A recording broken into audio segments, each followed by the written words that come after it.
Hello दोस्तों, स्वागत है आप सभी का आपका अपने चैनल बेसिक नॉलेज में। तो कैसे हैं आप लोग? आशा करता हूं मस्त है, स्वस्थ है, पढ़ाई अब तो धाकर तरह से कर रहे हैं। जी हाँ दोस्तों, क्लास 9 का भी एग्जाम डेट आ चुका है। जल्द ही आप लोग एग्जाम होने वाला है, कुछ ही दिन बचा हुआ है। तो आप लोग का ऐसे में दोस्तों इंपॉर्टेंट क्वेश्चन साथ में तैयारी में जुट जाइए। आज हम लोग देखने वाले हैं आप लोग का सोशल साइंस का मॉडल पेपर। जी हाँ दोस्तों, और बता दूं आप लोगों का इसमें बहुत सारे महत्वपूर्ण क्वेश्चन जिसमें से आप लोग एग्जाम में जरूर देखने को मिलेंगे। ठीक है, आप लोग को पता है आप लोग का 1.5 घंटे का समय मिलेगा, 40 सवाल पूछ जाएगा। ठीक है, क्लास 9 में। तो चलो शुरू करते हैं दोस्तों। और आप लोग बता दो दोस्तों, आप लोगों का अभी तक जैक बोर्ड के द्वारा ऑफिशियल इस बार का मॉडल पेपर जारी नहीं किया गया है। तो आप लोगों के लिए जितना इस बार का है उतना ही महत्वपूर्ण आप लोगों का प्रीवियस ईयर मॉडल पेपर भी है। तो ये पिछले साल का मॉडल पेपर बना रहा हूं, जरूर देख लीजिए, एक एक सवाल देख लीजिए, क्योंकि यही सवाल निकल कर एग्जाम में जरूर आएंगे।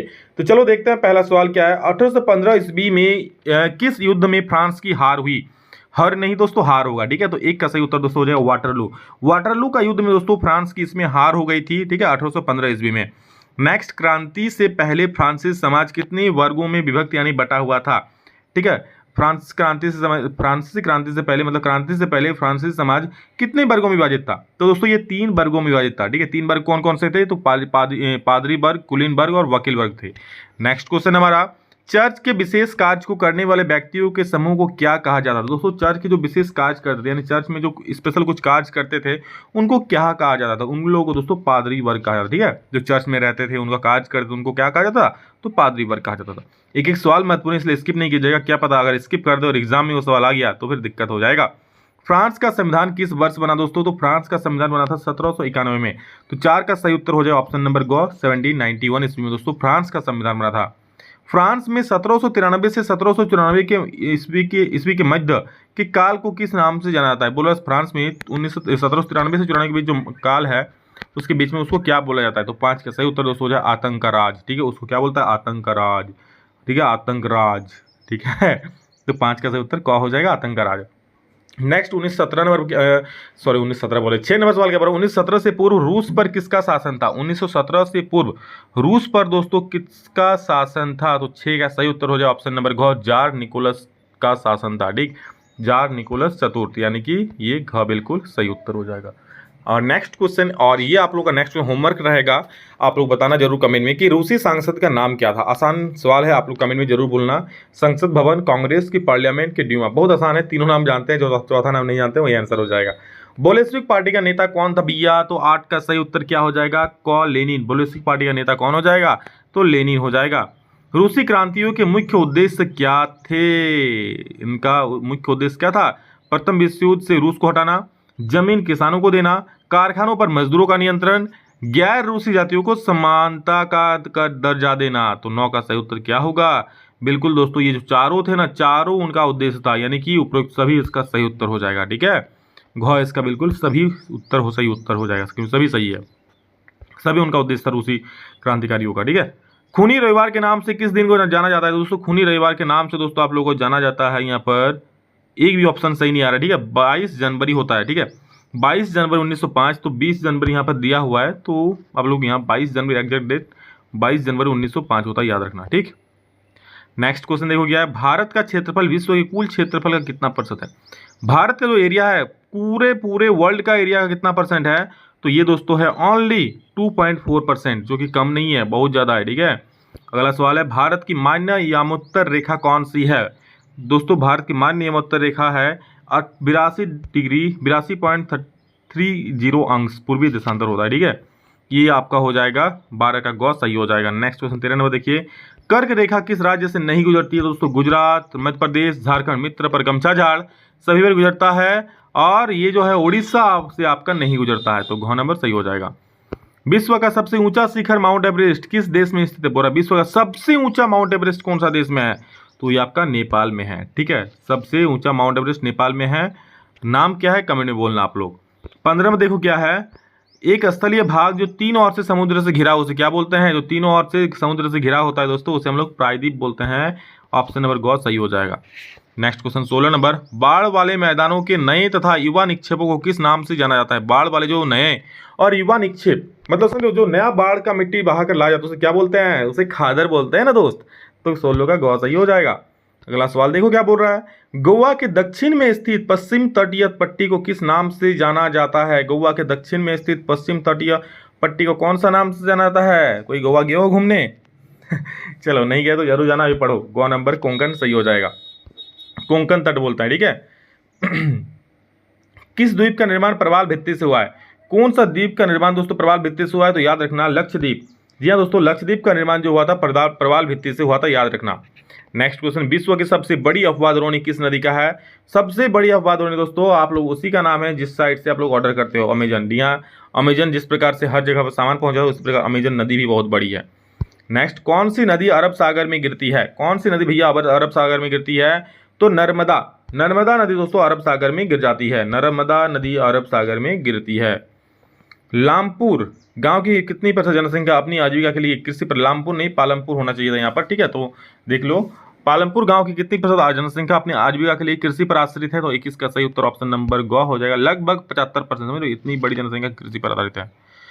खरीफ फसल की अवधि क्या है? मतलब खरीफ फसल कब से कब बोया जाता है? तो खरीफ फसल की दोस्तों आप लोग यानी कब से कब बोया जाता है, मतलब पूरा तैयार बोने और तैयार होने में समय कब से कब तक का बीच खरीफ फसल का समय है? तो 22 का दोस्तों हो जाए जून से अक्टूबर।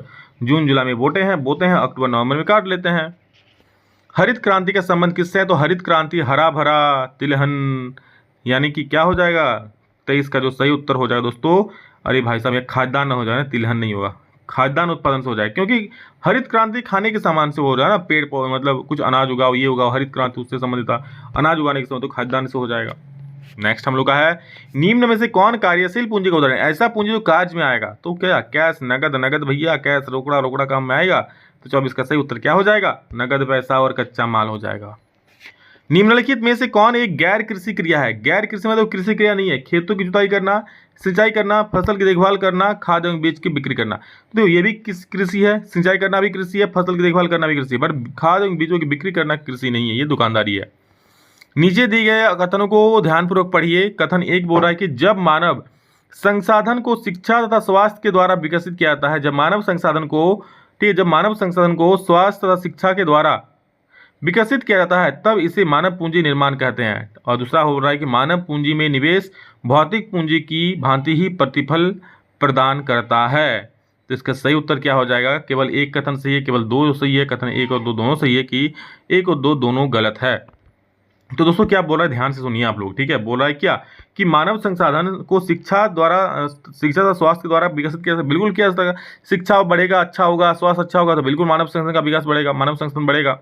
मानव पूंजी में निवेश भौतिक पूंजी की ही भांति प्रतिफल प्रदान करता है, बिल्कुल मानव पूंजी में अगर कोई निवेश करता है तो बिल्कुल अच्छा कुछ लाभ होगा ही, प्रतिफल प्राप्त होगा ही। यानी कहता है 1 और 2 दोनों सही है, ऑप्शन ग बिल्कुल सही हो जाएगा।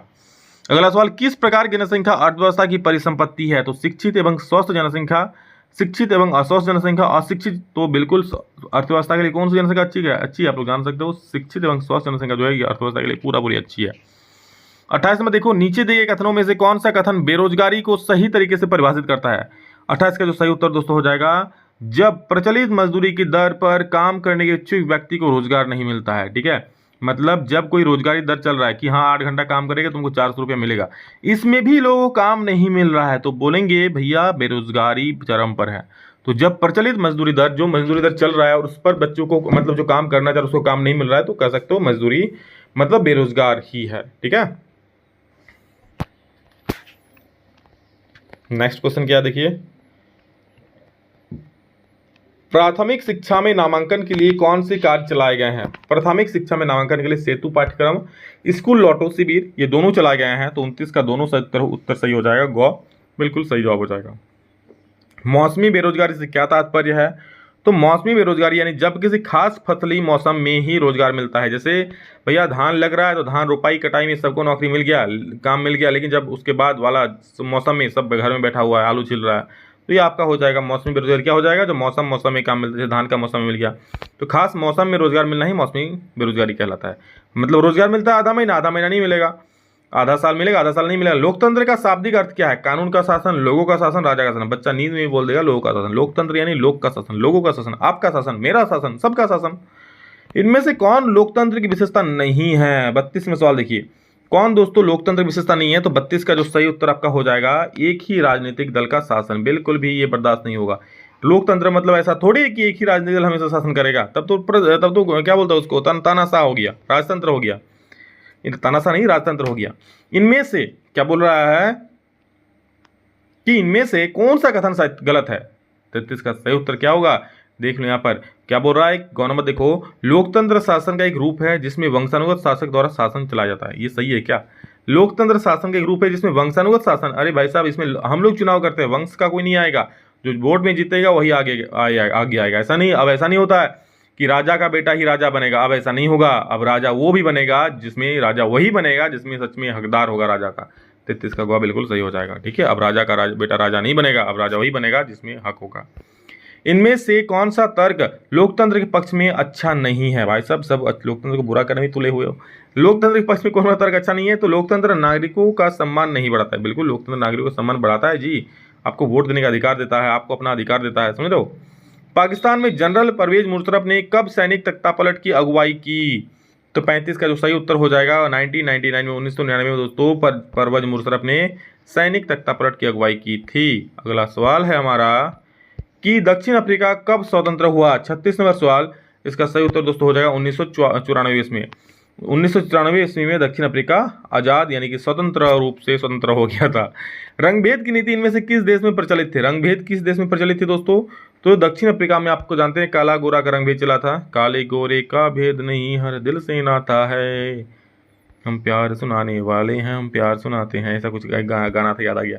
भारतीय संविधान सभा में सदस्यों की संख्या कितनी है? तो याद रखना 299 दोस्तों संविधान सभा में सदस्य है, 299 हो जाएगा। लोकतांत्रिक संविधान में इनमें से कौन सा प्रावधान नहीं रहता? लोकतांत्रिक संविधान में इनमें से कौन सा प्रावधान नहीं रहता? तो 39 का सही हो जाएगा ऑप्शन नंबर ख, शासन प्रमुख का नाम। नेक्स्ट क्वेश्चन हमारा है, भारतीय संविधान सभा में ने किस दिन अपना काम पूरा कर लिया? तो इसका सही उत्तर हो जाए 26 नवंबर 1949, 26 नवंबर 1949 इज द राइट आंसर। और इसी के साथ आप लोग का सोशल साइंस का ये सेट खत्म होता है। वीडियो अच्छा लगा तो लाइक कर देना, और इस प्रकार के और वीडियो तो कमेंट जरूर करना, और एक काम जरूर करना, सभी को शेयर जरूर करना ताकि सभी को सटीक जानकारी मिल सके, सभी को आगे पढ़े और आगे बढ़े। चलिए so love you all, thank you, love you, अभी के लिए इतना ही। फिर नेक्स्ट वीडियो में जल्द मिलेंगे, तब तक के लिए जय हिंद, वंदे मातरम।